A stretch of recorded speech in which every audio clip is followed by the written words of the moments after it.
नमस्कार, आप देख रहे हैं तेज इंडिया लाइव न्यूज और मैं हूं आपके साथ रजत। आइए दिखाते हैं दिन भर की कुछ खास छोटी और बड़ी खबरें।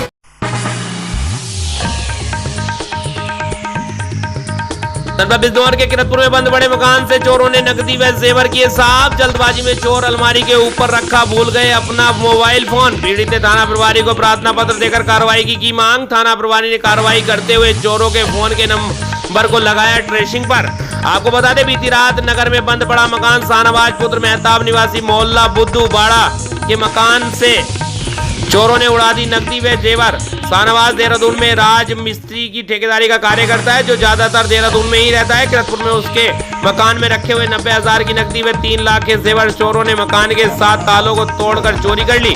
जब रात 2:45 पर चोरों की आहट पड़ोस में रहने वाले शमशाद खान ने सुनी तो उसने अपने घर के बाहर आकर देखा कि 2 लड़के शाहनवाज के घर से निकलकर मोजमपुर टेम्पो अड्डे की तरफ भागे। तभी शमशाद ने शोर मचाकर मोहल्ले वालों को उठा दिया। उसके बाद देहरादून शाहनवाज को फोन किया और शाहनवाज देहरादून से किरतपुर अपने घर आया। जब उसने अपने घर में चेक किया तो उसने देखा कि उन चोरों ने एक मोबाइल जल्दबाजी में सेफ अलमारी के ऊपर रखा गया छोड़ दिया है। पीड़ित ने थाना प्रभारी को प्रार्थना पत्र देकर कार्रवाई की मांग की है। जब इस मामले में थाना प्रभारी मनोज कुमार से बात की गई तो उन्होंने बताया कि मामले की जांच जारी है और मोबाइल की डिटेल और फोन नंबर से पता चला कि चोर चांदपुर निवासी सलमान है और कार्रवाई जारी है। पुलिस जल्द से जल्द चोर को अपनी गिरफ्त में ले लेगी। किरतपुर से हमारे संवाददाता निशांत गिरी की रिपोर्ट। भाई साहब, मैं आया था तकरीबन 1.5 साल हो गया मुझे। तो सर, जैसे कि बाहर की करेंसी वो स्पेयर रखी जाती है हमेशा, तो मैंने स्पेयर रखी थी घर के अंदर बाई चांस बुरे वक्त में काम आने के लिए। तो सर इसलिए यहाँ रखी थी। अब जब हमने आके देखे जब चोरी हुई है सर, जो मेरी करेंसी थी वो भी नहीं है। जो इंडियन करेंसी मैंने यहाँ पे रखी, मतलब कोई भी आदमी घर में रखता है, तो सर वही मैंने रखी हुई थी सर, वो भी गायब हो गई। मतलब और जो ज्वेलरी वगैरह थी वो भी सब चली गई। ठीक जी।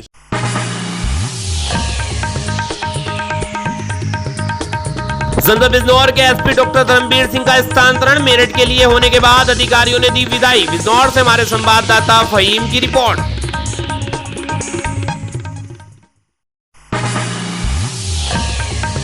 जनपद बिजनौर के अफजलगढ़ में घर के पास खेल रही बच्ची को पागल कुत्ते ने किया गंभीर रूप से घायल। 2 बच्चों को अफजलगढ़ सीएससी में कराया गया भर्ती। मामला है बिजनौर के अफजलगढ़ ब्लॉक क्षेत्र का, जहां जानकारी के अनुसार गांव शिवपुरी में 5 से 6 वर्ष के छोटे बच्चे, कई मासूम बच्चे खेल रहे थे।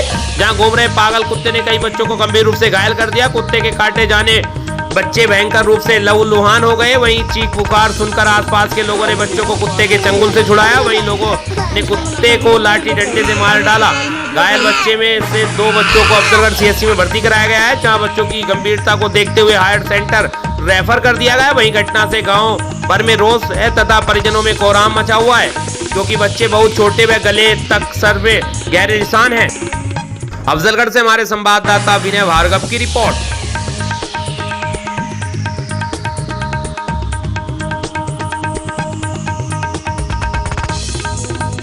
जनपद बिजनौर के अफजलगढ़ क्षेत्र में सामने से आते वाहन को बचाने के चक्कर में कार अनियंत्रित होकर सड़क किनारे खड्डे में पलटी। चालक सहित 4 लोग हुए गंभीर रूप से घायल। मामला है अफजलगढ़ ब्लॉक के कादराबाद क्षेत्र का, जहां जानकारी के अनुसार जिला मेरठ के मवाना निवासी वीरेंद्र सिंह अपनी कार से 4 लोगों के साथ गांव रसूलाबाद में अपने रिश्तेदार प्रकाश सिंह के यहाँ जा रहे थे। जैसे ही देर शाम कादराबाद से नवाबपुरा तुरतपुर मार्ग पर पहुंचे, विपरीत दिशा से आ रहे वाहन को बचाने के प्रयास में कार अनियंत्रित होकर सड़क के किनारे गड्ढे में जाकर पलट गई, जिससे कार सवार सभी लोग घायल हो गए। वहीं कार भी क्षतिग्रस्त हो गई। कार सवार लोगों की चीख पुकार सुनकर मौके पर भीड़ जमा हो गई। वहीं आनन फानन में लोगों को कार से बाहर निकाला गया तथा ग्रामीणों की मदद से कार को सीधा कर घायलों को निजी चिकित्सक के यहाँ भर्ती कराया गया, जहाँ से प्राथमिक उपचार के बाद वीरेंद्र सिंह के रिश्तेदारों को सूचना देकर उन्हें घर भेज दिया गया। अफजलगढ़ से हमारे संवाददाता विनय भार्गव की रिपोर्ट। आ रही तो और इसमें पंचर हो गया और रिक्शे के कारण ये सामने से डिसबैलेंस हो गई, जिसके कारण ये गिर गई खड्डे में। अच्छा, और ये फिर यहाँ से कैसे लाए? यहाँ से फिर इसको ट्रैक्टर से निकलवाया और यहाँ लाके खड़ी करी तुरतपुर में चर्च के पास। अच्छा, ईसाई कॉलोनी। ठीक है।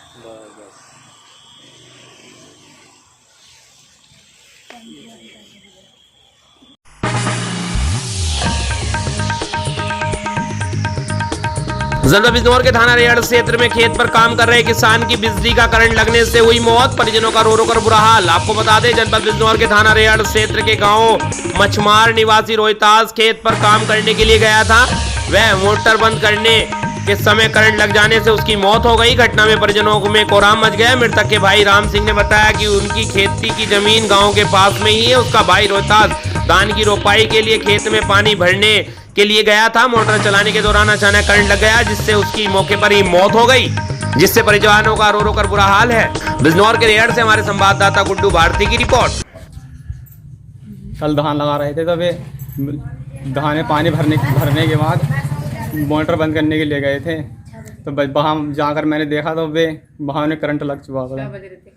शाम 6 बजे खत्म हो गए। हाँ बिल्कुल खत्म हो चुके थे वहीं। उसके कारण एक्सपायर हो।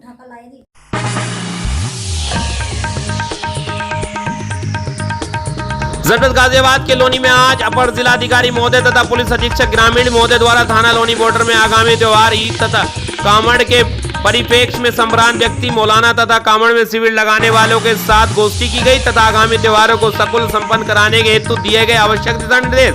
गाजियाबाद से हमारे संवाददाता सोमेन राजा की रिपोर्ट।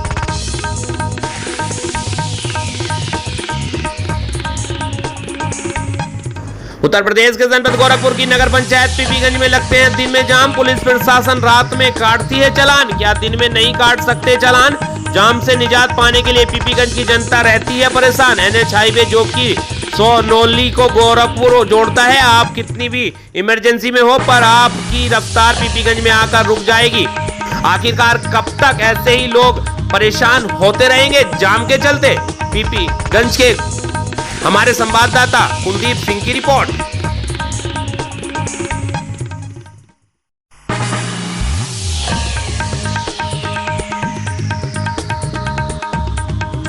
उत्तर प्रदेश के जनपद गोरखपुर के कैंपियरगंज में शासन के निर्देश के क्रम में सिंगल यूज पॉलिथीन पर पूरी तरह से प्रतिबंधित लगने का निर्देश शासन द्वारा दिया गया। इसी क्रम में आज कैंपियरगंज मेन मार्केट के दुकानदारों ने तेज इंडिया लाइव न्यूज चैनल के माध्यम से लोगों को सिंगल यूज पॉलिथीन का प्रयोग न करने का अपील करते हुए देखा गया। आपको बता दें, वहीं मीडिया से बात करते हुए दुकानदारों ने कहा, सिंगल यूज पॉलिथीन सेहत के लिए भी काफी नुकसानदायक है, इसीलिए मैं प्रयोग करें और न करने दें। गोरखपुर के कैंपियरगंज से हमारे संवाददाता राकेश चौरसिया की रिपोर्ट। क्या नाम है सर आपका? जी प्रभाकर कुमार जायसवाल। कहाँ के रहने वाले हैं? जी कैंपियरगंज बसंतपुर। क्या करते हैं आप? जी कॉस्मेटिक का शॉप है। अच्छा, ये बताइए, पॉलीथीन सरकार द्वारा पूरी तरीके से प्रतिबंधित है, जिसके उपयोग को सरकार द्वारा निर्देशित किया गया कि इसका यूज न किया जाए, इस पर क्या कहना चाहेंगे आप? जी सरकार के इस फैसले से हम तो फिलहाल सहमत हैं, क्योंकि पॉलीथीन हमारे देश के लिए हानिकारक है स्टार्टिंग से, इसलिए हम सब अपने शॉप का झोला छपवा लिए हैं। ठीक ठीक। क्या नाम है सर आपका?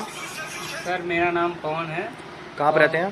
सर मैं गोरखपुर कैंपियरगंज क्षेत्र में रहता, यूपी से हूँ। क्या करते हैं आप? सर मैं अभी एक स्टूडेंट हूँ और पार्ट टाइम में जॉब भी करता हूँ। अच्छा अच्छा। ये कह रहे थे कि मतलब पॉलीथीन पूरी तरीके से सरकार द्वारा प्रतिबंधित है, इस पे एकदम रोक लगा दिया गया है, तो इस पे आप हमारे चैनल के माध्यम से पब्लिक को क्या संदेश देना चाहेंगे? सर हम ये संदेश देना चाहते हैं कि पॉलीथीन बहुत एक बेकार चीज़ है, क्योंकि ना ये सड़ता है ना गलता है, और इससे लोगों से क्या होता है, कहीं अगर जो हम लोग इसको फेंक वोक देते हैं तो वैसे ही पड़ा रह जाता है और बहुत सारा नुकसानदायक होता है और इससे बहुत सारी बीमारियां हो रही हैं। इसके कारण इसको पूरी तरह से बंद कर देना चाहिए। क्या नाम है सर आपका? कमलेश कुमार गुप्ता। कहाँ के रहने वाले हैं? कैंपियरगंज धनावा के। क्या करते हैं सर? बस यही हमारा जो दुकान है, ये दुकान चलाते हैं मशीनरी हार्डवेयर का। अच्छा अच्छा। सरकार द्वारा पॉलीथीन पूरी तरीके से प्रतिबंधित है, इस पे क्या कहना चाहेंगे? इस पे पॉलीथीन पे हम यही कहना चाहते हैं कि पॉलीथीन जैसे सरकार बंद कर दिया है, वैसे हम लोग या आप लोग कोई भी मतलब यूज करता है पॉलीथीन, हमें यूज नहीं करना चाहिए। उसके जगह पे जो मतलब जो भी थैला आ रहा है, झोला आ रहा है, मार्केट में लेके जाना चाहिए, वही यूज करना चाहिए हम लोगों को। पब्लिक को यही हम संदेश देना चाहते हैं कि पॉलीथीन मत यूज करें, और जो भी मतलब उसके अलावा झोला या मतलब या थैला आ रहा है उसको यूज किया जाए, वो बहुत मतलब नुकसानदायक है, सड़ता गलता नहीं है। हाँ। और पर्यावरण भी प्रदूषित होता है। उससे जो जलाते हैं लोग गंद फैलता है, और नीचे जमीन में डालते हैं तो दबा ही रहता है।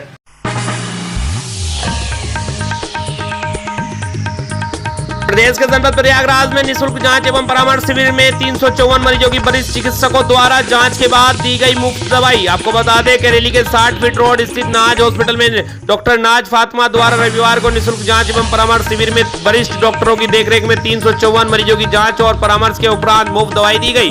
वहीं उच्च कोटि की मशीनों से ECG, blood sugar, urine infection, बच्चों, महिलाओं व बुजुर्ग मरीजों का परीक्षण करने के साथ डॉक्टरों द्वारा साफ सफाई व खान पान के साथ संतुलित आहार व विटामिन और कैलोरी वाले आहार लेने की जानकारी देते हुए व्यायाम करने की नसीहत भी दी गई। डॉक्टर नाज फातिमा द्वारा बताया गया कि हॉस्पिटल में प्रत्येक माह में 2 बार समय समय पर निःशुल्क जांच एवं परामर्श शिविर के माध्यम से उन लोगों को चिकित्सा सुविधा उपलब्ध कराई जाती है जो धनाभाव के कारण अस्पताल में इलाज नहीं करा पाते और मर्ज बढ़ने पर उन्हें दिक्कतों का सामना करना पड़ता है। प्रयागराज से हमारे संवाददाता दया शंकर पांडे की रिपोर्ट। करीबन अभी मॉर्निंग तक करीबन 100-150 तक पेशेंट जो है आ चुके हैं, जिसमें से लगभग 40-45 तो ECG फ्री हुआ है।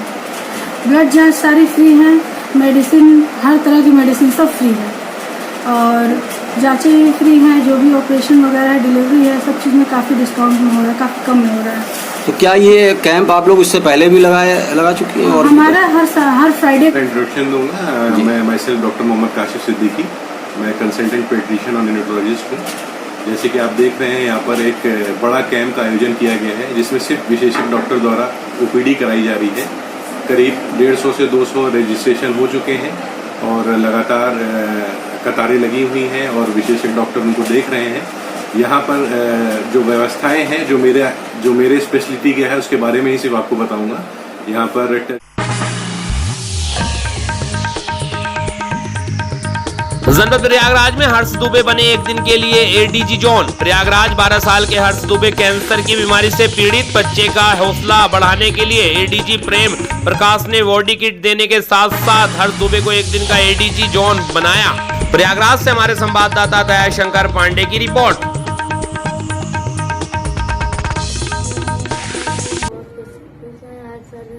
हमको जिस तरह साइन करवाया, सम्मानित किया, उसके लिए हम बहुत खुश हैं। सर से भी मिलकर काफ़ी खुशी हुई, सर का सहयोग रहा, इसीलिए आज हम सर से मिल पाए हैं।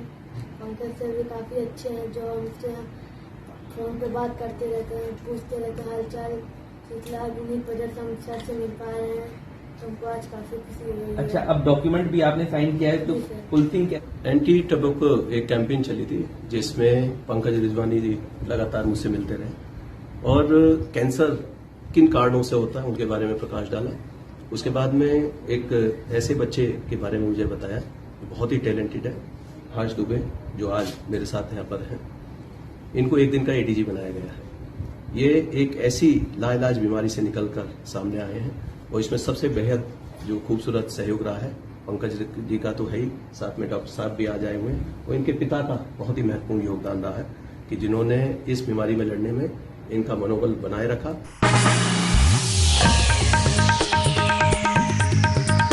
उत्तर प्रदेश के जनपद सिद्धार्थनगर में आज बूथ सशक्तिकरण अभियान कार्यक्रम के तहत हारे हुए बूथों पर विधानसभा डुमरियागंज के अंतर्गत अशनरा गांव में केंद्र व प्रदेश सरकार द्वारा चलाई जा रही विभिन्न योजनाओं के बारे में डुमरियागंज के सांसद जगदम्बा पाल ने विस्तार से चर्चा की। पाल ने बताया कि जहां पूर्व की सरकारों में पक्षपात, जातिवाद, क्षेत्रवाद के हिसाब से काम कराती थी, वहीं आज भाजपा की केंद्र और प्रदेश सरकार ने गांव, गरीबों, पात्रों और अन्य सभी को आवास की सुविधा, उज्ज्वला पेंशन मुक्त राशन, सौभाग्य योजना के अंतर्गत फ्री में बिजली का कनेक्शन, कन्या सुमंगला योजना समूह संचालन हेतु गांव की महिलाओं को धन देने की योजना को आज 8 साल के कार्यकाल में जनता के हितों में करने का काम सिर्फ और सिर्फ भाजपा की मोदी योगी सरकार ने किया है। आज देश में लगभग 80 करोड़ से ज्यादा लोगों को मुफ्त राशन के वितरण को भाजपा की मोदी योगी सरकार ने आगे 3 महीने तक बढ़ाने का काम किया है। प्रधानमंत्री बनने के बाद प्रधानमंत्री मोदी ने लोकसभा की चौखट पर कहा था कि ये सरकार इस देश के गरीबों की सरकार होगी और प्रधानमंत्री ने आज ये कर दिखाया। सिद्धार्थनगर से हमारे संवाददाता नियामतुल्लाह की रिपोर्ट। बहनों के लिए, देश की महिलाओं के लिए ये चिंता अगर किसी ने किया है तो हमारे प्रधानमंत्री नरेंद्र मोदी। उन्होंने कहा उस लाल किले के प्राचीर से कि आज ये 2 भारत नहीं होगा, एक भारत में रात भर दिल्ली की रोशनी से दिल लगता हो और सिद्धार्थनगर के गांव अंधेरे में डूबे हो। उन्होंने कहा कि हमारी सरकार आई है जो गांव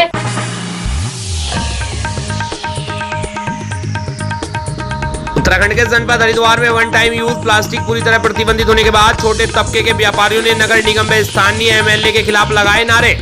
आपको बता दें, वन टाइम यूज प्लास्टिक पूरी तरह से प्रतिबंधित होने के बाद छोटे तबके के व्यापारियों ने नगर निगम में स्थानीय एमएलए के खिलाफ लगाए नारे। वहीं प्रशासन के तत्काल इस फैसले से छोटे तबके के व्यापारी काफी नाराज नजर आए और व्यापारियों ने नगर निगम स्थानीय एमएलए व प्रशासन के खिलाफ जमकर नारेबाजी की। आपको बताते चले कि अगर प्रशासन की माने तो वन टाइम यूज प्लास्टिक पूरी तरह प्रतिबंधित प्रशासन की एक अच्छी पहल है। वहीं दूसरी ओर छोटे तबके के व्यापारियों को इस फैसले से खासा दिक्कतों का सामना करना पड़ रहा है, जिसको लेकर व्यापारियों में आक्रोश है। एमएल साहब सहायक नगर आयुक्त ने जानकारी देते हुए बताया कि हरिद्वार में जो भी श्रद्धालु आता है वह यह सोच कर आता है कि मैं जल भरकर ले जा सकूं, जिससे कि नगर निगम गंभीरता से प्रयास कर रहा है। सहायक नगर आयुक्त ने बताया कि हमारे यहाँ द्वारा समूह का गठन किया जाता है, जिनके द्वारा प्लास्टिक की बोतलें बनाने का काम किया जा रहा है। वन टाइम यूज प्लास्टिक की पन्नियों की आवाज में पुराने कपड़ों की चटाई बनाने का काम भी समूह के द्वारा किया जा रहा है, जो जल्द ही घाटों पर बड़ी संख्या में मुहैया कराई दी जाएंगी। हरिद्वार से हमारे संवाददाता तनु सिंह की रिपोर्ट। किसी को किसी चीज की लत हो जाए वो ये कहते मुझे इसका पहले अल्टरनेट दो, मैं तब छोड़ूंगा, ये बात तो मेरे समझ से परे है। फिर भी क्योंकि आप सही कह रहे हैं कि यहाँ पर जो आता है श्रद्धालु वो इस भाव से आता है कि उसको यहाँ से वो जल ले जाना चाहता है। इस परिप्रेक्ष्य में नगर निगम बहुत गंभीरता से काफी दिनों से प्रयास कर रहा है। हमारे कुछ समूह होते हैं जो हमारे समूह गठित होते हैं, उन समूह के माध्यम से हम बोतलों का जो है वो बोतलों का उत्पादन कर रही हैं, वो बोतलों का बनाने का कार्य कर रही हैं। चटाई जो प्लास्टिक की उसकी जगह जो पुराने कपड़े हैं उनकी चटाई बनाने का वो काम कर रही है। कुछ संख्या में उनके द्वारा बनाए भी गए हैं, किंतु यहाँ की डिमांड इतनी है कि अभी अपर्याप्त है। जैसे हमारे पास प्राप्त स्थिति में या प्राप्त मात्रा में ये चीजें उपलब्ध हो जाएंगी, वैसे हम उसको घाटों पर जहाँ पर ज्यादा आवश्यकता है या जहाँ पर पर्यटकों को ज्यादा आवश्यकता में प्रतीत होगी वहाँ पर हम उनको उपलब्ध कराना सुनिश्चित करें। नहीं, ऐसा कोई आरोप है तो गलत है, यदि कोई है तो हमारे संज्ञान में बताएं, हम उस पर आवश्यक कार्रवाई करें। नहीं, चालान उसको मौके पे किया गया होगा, ऐसा नहीं जैसा आप कह रहे हैं कि साहब पहले उसका सामान लिया गया और उसके बाद चालान करके छोड़ दिया गया, ऐसा नहीं है। कैन के मामले में या प्लास्टिक के मामले में ऐसा कुछ नहीं। प्लास्टिक जब भी पकड़ा जाता है तो उसको जो है जब्ती किया जाता है वापस।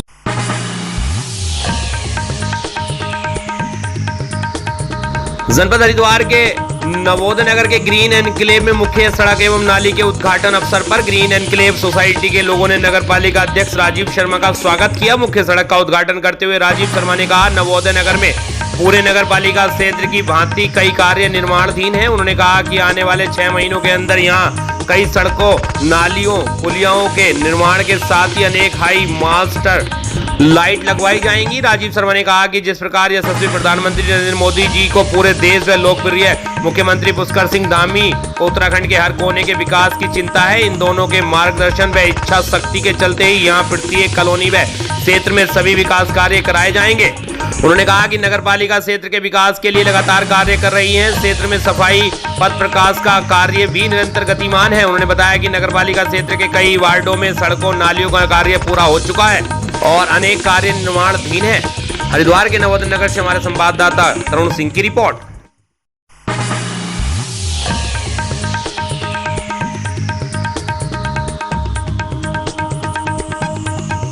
उत्तर प्रदेश के जनपद अयोध्या में अयोध्या पुलिस ने 2 जून को हुए शिक्षिका हत्याकांड का खुलासा रविवार को कर दिया है। 5 माह की गर्भवती शिक्षिका सुप्रिया वर्मा की हत्या नाबालिग प्रेमी ने की थी। पुलिस ने आरोपी को गिरफ्तार कर उसके पास से लूटे गए सामान बरामद किए हैं। आरोपी ने मामले से ध्यान भटकाने के लिए इसे लूट की शकल दी थी। डीआईजी एपी सिंह व एसएसपी शैलेंद्र पांडे ने संयुक्त प्रेस वार्ता में मामले का खुलासा करते हुए कहा कि नाबालिग प्रेमी ने शिक्षिका सुप्रिया वर्मा की हत्या कर दी थी। नाबालिग ने शिक्षिका की हत्या प्रेम प्रसंग को तोड़ने के लिए की थी। पुलिस के मुताबिक शिक्षिका संबंध बनाए रखने के लिए नाबालिग प्रेमी पर दबाव डाल रही थी। नाबालिग प्रेमी बदनामी के डर से बचने के लिए इस जघन्य हत्या को अंजाम दिया था। पुलिस के मुताबिक शिक्षिका के पति और मां के बाजार जाने के बाद वह घर में घुसकर नुकीली धारदार रोड से शिक्षिका की हत्या की थी। नाबालिग ने हत्या से ध्यान भटकाने के लिए इसे लूट का शकल दी थी। हत्या के बाद नाबालिग आरोपी ने अलमारी का ताला तोड़कर 50,000 की नकदी व अन्य सामान की चोरी की थी। पुलिस ने आरोपी नाबालिग के पास से सारा सामान बरामद कर लिया है। इस मामले का खुलासा करने वाली टीम को डीआईजी ने 50,000 रुपए का पुरस्कार देने की घोषणा की है। अयोध्या से हमारे संवाददाता नौशाद आलम की रिपोर्ट। 1 जून को एक सनसनीखेज मर्डर हुआ था यहाँ पे, और उसमें एक यंग शिक्षिका थी, उसकी हत्या हुई थी। चूँकि केस में कोई इस तरह के साक्ष्य नहीं थे जिससे कि इसको नामित किया जाता, तो अज्ञात में ही मुकदमा पंजीकृत कराया गया था। और इसकी विवेचना वरिष्ठ पुलिस अधीक्षक एवं इनकी टीम के नेतृत्व में बहुत ही गहनता से की गई और लगभग 1 महीने तक इसमें काफ़ी प्रयत्न किया गया। अब इसका अनावरण हो गया है और इसमें जो अभियुक्त है वो बिल्कुल नेक्स्ट डोर बॉय है, जो कि उस शिक्षिका से उसकी फ्रेंडशिप थी और काफ़ी इंटीमेट रिलेशनशिप हो गए थे। जैसा कि एसएसपी साहब ने बताया है कि वो इस बात से भयभीत रहता था कि ये बात खुलेगी तो समाज में उसकी स्थिति खराब होगी, दोस्तों में उसकी पोजीशन खराब होगी, इसलिए वो मुक्ति पाना चाहता था इस रिलेशनशिप से। लेकिन महिला के दबाव में और यह कहने पर कि उसके पास कई साक्ष्य हैं जिसका वो खुलासा कर सकती है बाद में, वो भयवश आता भी रहता था। तो इन्हीं कारणों को लेकर के उसने इस घटना को अंजाम दिया और घटना का अनावरण करने के दौरान जो पाया गया कि उसने जो भी ज्वेलरी वगैरह वहाँ से चोरी की थी अलमारी से, उसको उसने अपने घर में छुपा कर रखा था। उसकी निशानदेही पर उसको बरामद किया गया है और पूछताछ में उसने यह भी बताया है कि चोरी करने का उद्देश्य उसका यही था कि उसको ये घटना को एक अलग स्वरूप देना चाहता था। तो इस प्रकार से इस घटना का बहुत ही शानदार अनावरण हुआ है और मैं कप्तान साहब की टीम को 50,000 रुपये का इनाम अपनी तरफ से दे रहा हूं और इनको बहुत बधाई भी देता हूं, क्योंकि जब ये मुझसे कॉलन करने आए थे तो क्राइम फ्रंट पे जब मैंने पूछा कि आपका सबसे बड़ा कंसर्न क्या है, तो इन्होंने इस घटना का जिक्र किया था और ये कहा था कि हमने सारे विकल्प तलाश लिए हैं और सब पे काम किया है, लेकिन अभी ईश्वर हमारा साथ नहीं दिया है और भगवान ने साथ दिया और जो क्लू थे उन्हीं क्लू के आधार पे इस केस का सफल अनावरण हुआ है और इसके लिए मैं पूरी टीम को बधाई देता हूँ।